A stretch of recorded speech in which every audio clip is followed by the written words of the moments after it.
last time you were on, we talked about a lot of foreign policy issues, and we got a lot of that going on right now. Before we get into it, I mean, what's your take on things so far with the Trump administration and the whole foreign policy outlook? Well, it's certainly a fast and furious agenda, Todd. And, frankly, even here in D.C., it's been challenging for many of us just to follow the energetic pace of foreign policy transformation on so many fronts, right? We're talking about major trade issues with Canada and Mexico, our two longstanding neighbors. The U.S. and Europe are probably reframing their relationship both on security ties from a NATO perspective and their trade ties between the U.S. and the European Union. President Trump openly looking to realign U.S. and Russian relations and to sort of downgrade the posture of the Ukrainian war in the context of U.S.-Russia. And then, of course, the larger question is, can we provide for some type of long-term stability in the Middle East? And the grandest question of all is, will there be some type of a long-term bargain between Washington and Beijing involving trade, technology, Taiwan, and so many other flashpoints in the Pacific region? So just a kaleidoscopic array of foreign policy, national security, and geopolitical issues that we're dealing with here. Yeah, I mean, I was going to say, as opposed to the last administration, I mean, it's night and day as far as things going on. How do you think that, I mean, the big talk now is, the tariffs, obviously, and how that's going to affect everybody back in the United States. With everything going on and all the things that are being put into place, how do you think that's going to affect us back home?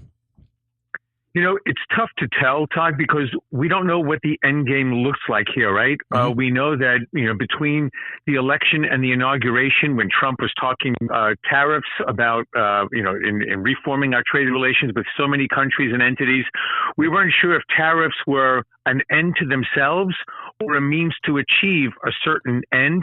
And I think what we're looking at now, Todd, is frankly, it depends.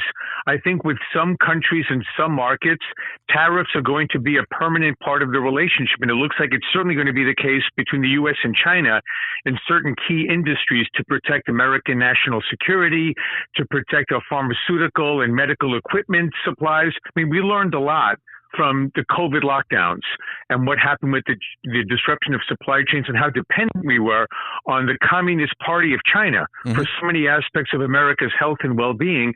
I think in other areas, we're looking to see how we use tariffs to negotiate sort of a more, I don't want to say necessarily fairer, but a sort of a more open market where we have the reciprocity that Trump is talking about, certainly as it pertains to Canada, which is part of a U.S. free trade zone, USMCA, U.S.-Mexico-Canada, but which President Trump has made very clear includes some triple-digit tariffs on, say, American dairy and agricultural exports into Canada. Well, that's not very free trade between the U.S. and Canada. So I guess it's going to depend on what President Trump's vision is for our relationship with different countries and with the European Union, and also to try to persuade them to move their blocks in certain directions. And I'll just close this answer with this. Europe is going to be fascinating to watch here, Todd, because we have both the European Union as a trading bloc. President Trump is looking to reorder our trade relations with specific countries inside the EU, especially Germany, which has run a long-term, almost permanent, massive trade surplus with the United States.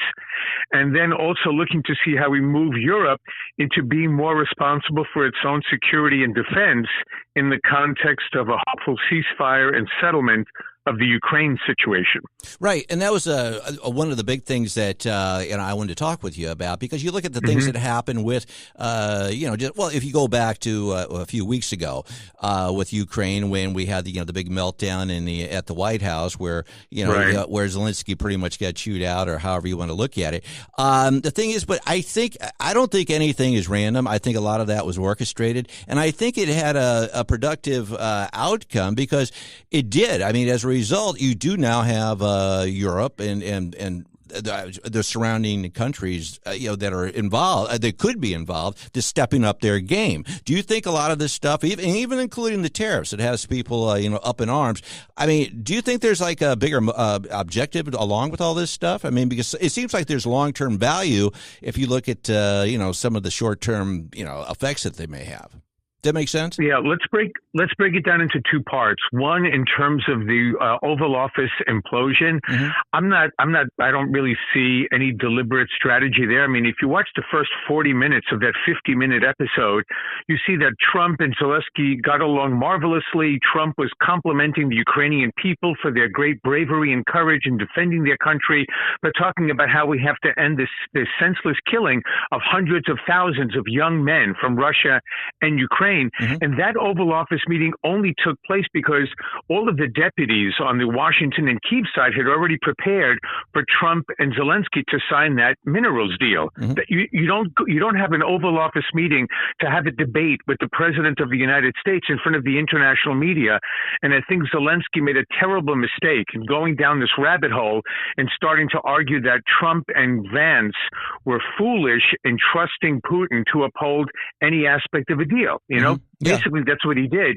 And that's really what triggered Vance's response. And then it all went downhill from there. So I think that was completely unplanned. But I think the White House was able to take a bad situation, turn it around. And I think Zelensky realized it's foolish to bite the hand that feeds you and keeps you alive as a nation, right? So he had to come back, eat crow, and now hopefully that's on a better track. But on the tariff situation, Todd, yeah, I think you're onto something here. And I think tariffs are part of a larger, almost a reforming of the relationship between the federal government and the American economy. Let me try to sort of spell this out a little bit. Tariffs, as I mentioned before, are going to be used to protect the American economy from nefarious adversaries in certain sectors. But I think also Trump is determined to help rebuild the American industrial base. I mean, we don't build our own ships anymore. We're deficient in our missiles and rockets. We have no capacity today to build up a so-called arsenal of democracy the way we were able to in the early 40s in the event of a war. And even if we remain in a peaceful situation, and hopefully there is no war, say, with China, we've hollowed out a manufacturing industrial base, and no great superpower can have an economy based solely on services. We need to be able to manufacture and produce goods using major industrialization. So I think tariffs are part of that. Whatever revenue we generate from those tariffs, hopefully in the hundreds of billions of dollars, can be used to offset the very high federal income taxes. So Trump can see how we've lowered those income taxes at the personal and the corporate level. And then longer term is to reduce the size of the federal government and get hundreds of thousands, if not 1 million or 1.5 million workers, however many can be done, that's not essential to the federal government, back into the private sector so they are productive members of the American economy and not working off of our tax dollars in ways that don't produce anything of substance for the United States. So I think it's kind of a three-legged approach: tariffs, raise tariffs where necessary, reduce taxes where possible, and reduce the size of the government and enlarge the private sector for a long-term economic benefit. I don't know that it'll succeed, Todd, but if I had to surmise, I don't know what Trump is thinking, but if I had to see where the patterns are taking us, it looks like that's the long-term direction. Yeah, and I agree with it personally. I mean, I've mentioned on other shows, I mean, there is going to be a little bit of discomfort to begin with. I mean, it's kind of, I've said before, it's like a workout program. You're going to be sore and ache in the beginning, but the long-term benefits are going to be great. And I think, there is a long-term plan for it. And one of the things that I'm always amazed about is if you want to call, who is our foe, if you want to say, or I don't know necessarily, I don't like to say enemy, but China would probably, fit that bill. And when you look at all the things that we're reliant on that China for, and I mean, we've got pharmaceuticals. We got all of our antibiotics. We've got chips. We've got all kinds of stuff when it comes to computers and things like that. I mean, so all these things. And if you go and get into a bad situation, don't think that those just won't continue. And if they do continue, they're not going to be something that you'd want to trust. Why do you think it's taken so long for us to? It just seems so logical. Why do you think it's taken so long, aside from price, to start moving things back home and just having a handle on all that? Yeah, that's a great question, Todd. And I think in retrospect, there are many so-called foreign policy experts, both in government and in the private sector for that matter, who realized that perhaps the greatest strategic blunder in modern American diplomatic history was bringing China into the World Trade Organization in 2001, when it had not met the criteria for joining the WTO, nor did we have a mechanism in place to be able to enforce WTO regulations and criteria when China violated those WTO criteria year after year after year with near impunity. So we've enabled the rise of our greatest rival, adversary, and potential enemy. Hopefully we won't get to a conflict in the Indo-Pacific.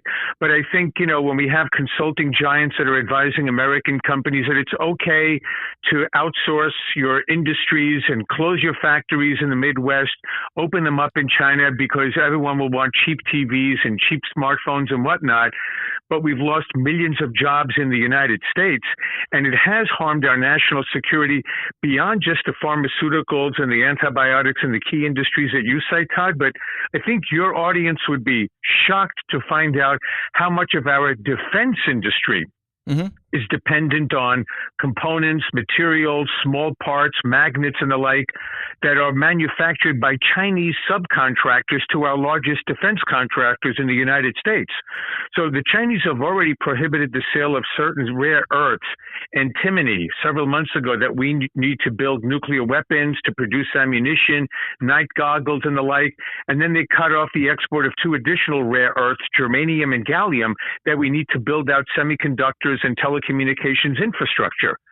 So our economy really proceeds right now at the whim of the Chinese Communist Party. And thank goodness so far, the restrictions are very, very limited. But in the event of a diplomatic crisis, watch the curtain drop on many, many key imports that we need for our defense, for our health and medical well-being, and potentially for other critical American industries.